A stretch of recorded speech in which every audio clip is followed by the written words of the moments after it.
एक बार दिल्ली की एक गरीब बस्ती में भयानक आग लगी। बहुत नुकसान हुआ। 5,000 मनुष्य बिना घर बार के हो गए और लगभग 20 आदमी जल गए।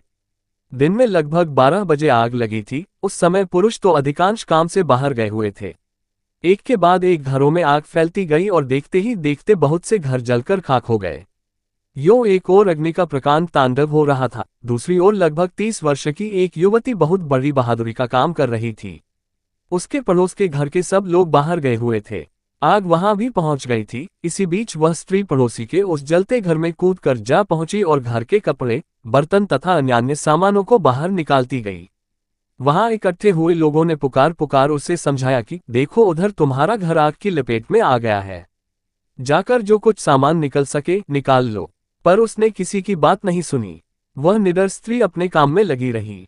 जब तक उस घर का तमाम सामान निकाल न दिया तब तक हटी नहीं। जलते घर में आने जाने से उसके हाथ पैर तथा बाल भी कई जगह जल गए, परंतु इसका कोई दुख उसे नहीं था। वह अपना कर्तव्य पालन करके प्रसन्न थी। कुछ ही देर में वह पड़ोस के घर वाला आया। अपने सारे सामानों को सही सलामत पाकर उसके हर्ष का पार न रहा।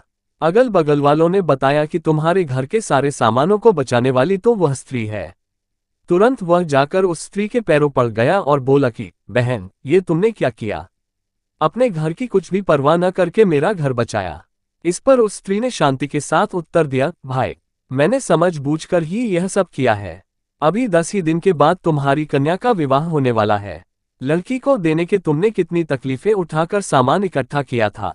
ये सब चीजें आग में जल जाती तो तुम फिर से इन्हें कहां से जुटा सकते।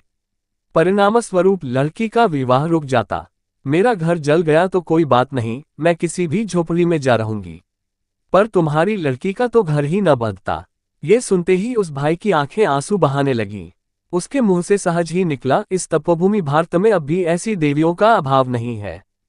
आई थिंक कि यह सच्ची कहानी आपको अच्छी लगी होगी। यदि अच्छी लगी है तो हमारे चैनल को लाइक, कमेंट, सब्सक्राइब करें। मिलते हैं ऐसी ही एक सत्य और रोचक घटना के साथ नेक्स्ट अगले वीडियो में। तब तक के लिए जय श्री राम।